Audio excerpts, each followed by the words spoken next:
Supreme gentleman. Let me just get this Doug Bell comment off the screen.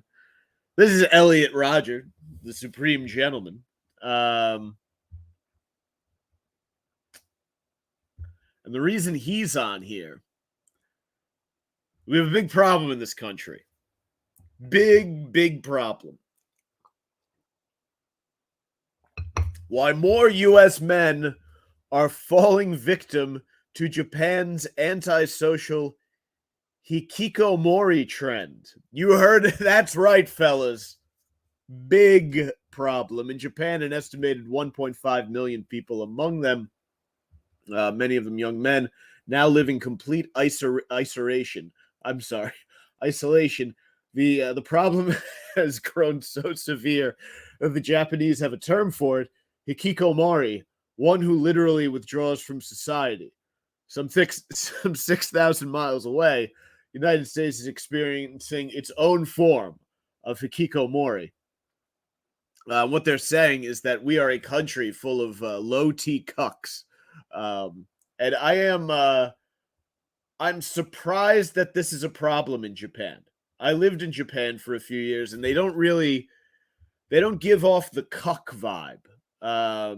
But I will say I left Japan to come back to the U.S. in 2011, and American men weren't really acting like a bunch of cucks back then either, right? We were still on the post 9/11 sort of high when we were all drunk as fuck and we were ready to kill the Taliban all the time. It was fun. It was good that amped up macho patriotism where you just want, if it looked like it was from the wrong part of the world, you were willing to put your fist through it. It was a good time. But then Occupy Wall Street came along, and this cuck stuff really took off. Like, that was when people started to kind of take notice of, like, the fucking lib cuck pussy dudes. Like you know what kind of guys I'm talking about. Like the kind of guys who were at Occupy and they were really there just trying to get laid. Like the guys who went to Occupy looking for pussy.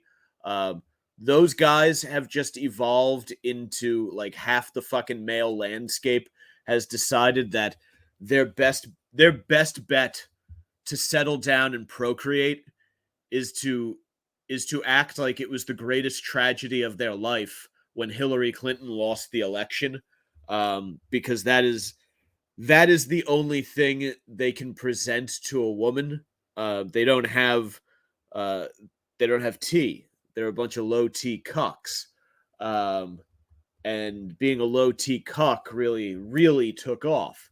And there's another low T bunch who's perhaps not. I'm trying to think of the way to describe them, because these guys, the Occupy Wall Street cucks, those are like the if you push them to their farthest extreme, they become like Antifa. These cucks, or these low T guys, are the ones who, when pushed to their farthest extreme, go incel and like shoot up a fucking mall.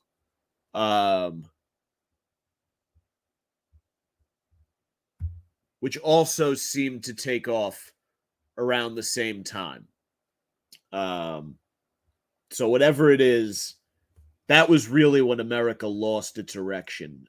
During a recent interview with Chris Williamson, a British podcaster based. I like Chris Williamson's show. It's a good show. Interesting interviews. The political economist Nicholas Eberstadt discussed the fact that 7 million men of prime working age are currently without employment and not seeking jobs. Many of these men, said Eberstadt, spend inordinate amounts of time indoors, totally withdrawn from society. They play video games, watch pornography, and tend to engage in heavy drug use, according to the author of Men Without Work. Actually, I watched part of this interview before I saw this article, but it's probably the best argument against universal basic income, right? If you just give dudes a bunch of money to do nothing, we will sit around all day masturbating, playing video games, and smoking weed. Like, we can't fucking help ourselves. And that, I think, is part of the reason that lockdown was such a fucking disaster. Like, we went out of our way to give a bunch of 90-year-olds a few extra weeks to live, while we inadvertently fired a cannonball into the mental health of an entire population of young men. Because if you didn't have the presence of mind to use that 24-month house arrest that everybody was on to kind of improve yourself, then the whole thing just wound up being a massive setback, because you were either filling the time, like, you do your work and then you couldn't really fucking do anything. So you either filled the time like working out, reading, like, improve, like learning a skill, learning to cook or whatever the fuck. Or you spent the entire time jerking off to OnlyFans, smoking weed, and playing video games.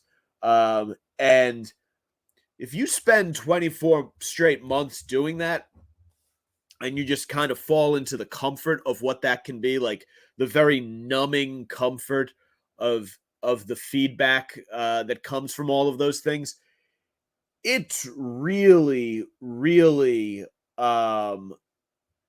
possible that your new life from here forth, because of being stuck inside like that, is just going to be that of a schlubby dude who's you're inside drinking soda, watching your fucking gut just slowly soften, and then all of a sudden it extends past your penis, and then you're seeing hot chicks posting fucking ass cheek shots on Instagram, and they're on a beach somewhere, and what's going to happen is a percentage of those guys are just going to continue to melt into that, and that's just going to be their life forever.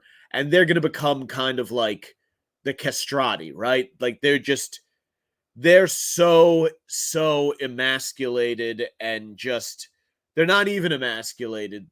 It's just that they're, any sex hormone within them, because they'll eventually, I think they'll even stop jerking off, because sexual their physical composure, their own physiology, I think, will eliminate their sexual desire, and you just go more and more and more into kind of just like a fucking whale who sits on the couch consuming simple carbohydrates. But there's also a sliver out of that group that will, I feel like, go on in the other direction, where they go towards like QAnon, and they're looking at shit online, and they're the ones who start, like, they're like, well, how come I'm not getting any of it? There's all this great pussy on Instagram, I'm not getting any of it. And they're the ones who are like, sending threatening messages to women on social media.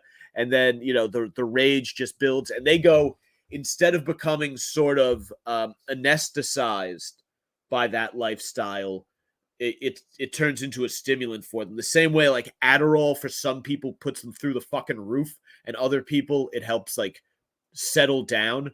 I think it's sort of similar. Work carried out by academics at Kyushu University in Japan has found that a low testosterone level is one of the common metabolic signatures of hikikomori in young social recluses, which is important to note because testosterone levels among young American men are plummeting and have been for years. The drop now reportedly affects 1 in 4 men in the U.S. It's commonly assumed that testosterone fuels antisocial behavior. In December, Avatar director James Cameron made headlines when he claimed that testosterone is a toxin that needs to be worked out of one's system. Last month, NPR discussed the association between toxic masculinity and testosterone. There is no group of people on this planet, by the way, that I distrust more than the toxic masculinity people. To be sure, there are men with toxic personalities. Everyone has been to a barbecue where some guy gets like embarrassingly drunk and badmouths his own wife and family, or fucking at a little league game, some guy he wants to like strangle the fucking umpire over, he doesn't like the strike zone, so he's threatening to find the umpire in the parking lot. Like those guys who they think the solution to things is to like fly into a rage, because to them rage is how you solve a problem. I find those guys I find those guys to be absolutely fucking hilarious. But their personality defects have nothing to do with testosterone. Like, those guys are just fucking assholes. Like, they just have shitty personalities. Um, if we look at guys who I would call high testosterone, I'm thinking of like Jim Mattis, The Rock, Arnold Schwarzenegger, Joe Rogan, Jocko Willink. Those guys all very high testosterone levels, I would imagine. And they've probably never been seen berating a waiter for slightly delayed service, right? They've never been at like a Denny's or an IHOP going ballistic on the hostess because it's taking them too long to get seated. I frankly, the people who I think are most often act like the biggest jerk offs with other people are usually the low T cucks who can't handle their shit. And I think the reason, cucks absolutely, cucks are the ones who are doing these fucking toxic masculinity articles, right? They're the ones who don't like high testosterone fucking alpha bros, because the cucks got bullied in high school, and I don't mean like actual bullying, because there's a difference between bullying and what gets called bullying. To me, bullying is like a targeted, much more emotional than it is physical thing, and it's meant to torment and ruin a person's life. And it's really, if we're being honest, it's really more of it's chick behavior. It's chicks bully. Boys, as they grow into teenagers and men, start to develop more testosterone, ideally, which makes them a bit more physical, and they're competitive and they're aggressive, right? And adults have outlets for this kind of stuff, right? You can get, if you're a high testosterone dude, you can get that energy out in appropriate ways: surfing, mixed martial arts, CrossFit, fucking, you find a men's football, rugby league, raise a family. All those things are good, healthy outlets for testosterone. Children, teenagers, kids, college guys don't have the mental skill set to sort out appropriate testosterone driven behavior, like fucking scoring a touchdown, bench pressing more than your buddy, or getting blown by a cheerleader, right? Those are good ways to apply your testosterone. There are inappropriate ways to apply your testosterone, like pantsing some nerd and tossing his undies into the girls' locker room is fucking hilarious to do when you're a teenager, but it's not a healthy outlet for your testosterone, right? Objectively, as an adult, I can say you shouldn't take the nerd's shorts and throw them into the fucking girls' locker room, even though at 17 I would have been in tears laughing if I had seen that happen. So what happens is everyone is up and down the testosterone spectrum. You have kids, teenagers who have more of it act in more sort of brutal ways because they haven't learned how to contain themselves yet. So they're rolling around. If you're a teenage boy with fucking high testosterone, you're just rolling around on this fucking incredible drug all day, ready to do wild shit at the drop of a fucking hat. Like, it that's part of the like, high school football is very entertaining because there's a degree to which all of the players are on steroids. Like, they're just little psychos. They fucking run into each other because they're all juiced up on fucking natural testosterone and then, whatever stimulants they're buying at GNC. You know, but it's just not a social, like, that's why you have kids play those sports, is to get that out, right? You're trying to get them to fucking run it off. Otherwise, like, if there wasn't fucking like football and wrestling and shit for high school dudes, people would just get fucking brutalized in the hallways. But what these pussies at NPR don't really understand is that those guys weren't doing it. It wasn't out of any like toxicity. That's the way they interact with each other. Like, if you hang out with a group of fucking jocks, it's constant one-upmanship. Everyone's trying to beat everyone. Everyone's trying to like fuck the hotter chick or like outperform or out fucking drink. if you're out there vandalizing, everyone's trying to out vandalize, do the craziest fucking thing. I went to Jamaica with a bunch of my college football and track buddies, and there's this cliff at this place, Rick's American Cafe or some fucking shit in the grill, that everyone jumps off, and it's like 30, 40 feet fucking high. It's a potential death jump, and every fucking guy that went on the trip jumped off of this thing because nobody wanted to be the fucking pussy who didn't jump off the cliff.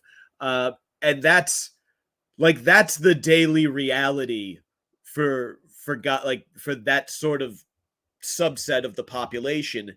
And I think it as you get older, it tapers off to a nice, sustainable, like healthy surge of rock hard erections. Like you get older and you're like, all right, good. I no longer feel the need to jump off of a cliff into the ocean. I'm happy with having a good refractory period and a nice deadlift. But as a teenager, you just don't know how to fucking deal with that. And I think that's when these NPR pussies kind of make their draw their conclusions about testosterone and like jocks and shit. This belief is not supported by science. There's no strong evidence to suggest that men with higher levels of testosterone are overly aggressive or violent. On the contrary, testosterone has been linked to more social behavior in males, while low testosterone levels in males are associated with social anxiety and socially submissive or avoidant behaviors. People with social anxiety are at an increased risk of developing depression. Moreover, according to the Cleveland Clinic, low testosterone levels often mimic symptoms of depression. Yeah, again, go figure. This is why I have the Supreme Gentleman up on the screen. The guys shooting up malls and grocery stores and what have you are incels, right? Guys with high testosterone will go out and chase pussy, right? You're not guaranteed 100% chance of landing it, but you are happy to have a good time going. The idea of chasing pussy is a lot of fun to you. And if you're going out and you're involved, like you're having a good time chasing puss, you're probably not going to shoot up a bunch of innocent people, because the consequences of doing so would get in the way of pounding any pussy. So what happens is it's the sad boys who aren't out. They're not out in the mix socially. They might, if they go out, they're kind of like the creep who like stares at a woman for an hour from across the bar before approaching, and then the chick has to like make up a lie about being engaged. She doesn't have a ring on. It's all fucking. She just saw him like grabbing some other guy's cock. But those are the guys, the sad boys, who feel rejected by society because other people are getting laid. They're the ones who lash out. So we should, in theory, be encouraging more testosterone to avoid mass shootings. In fact, if everyone was getting their dick sucked, or if the weekend at least held with it the possibility of getting one's dick sucked, I think we can confidently say that there would be a steep drop-off in the frequency of rampage shootings in the United States. Research carried out by Dr. David Terberg, an expert in human behavior, has shown the many ways in which testosterone improves both individual behavior and broader cooperation. In one study, Terberg and his colleagues identified a clear association between the administration of testosterone and increased levels of social cooperation, better moral judgment. Of course, this is clear to anyone. If you've ever played a sport or been in the military, these are both, football again and the military are very high testosterone activities. They require you to abide by a set of rules and codes of conduct and work as part of a team. So it's very, very clear that high testosterone is a huge, societal positive. Low testosterone, otherwise known as hypogonadism, was associated with brain fog, poor memory and focus, and overall lack of mental clarity. Men lacking testosterone also had an increased risk of developing noticeably larger breasts, a condition known as gynecomastia, bitch tits. Bob had bitch tits. Yeah, that's it. I mean, that the answer is clear, right? Don't be don't be a fucking cuck. Like, that's I don't know what to what better takeaway there could possibly be than that.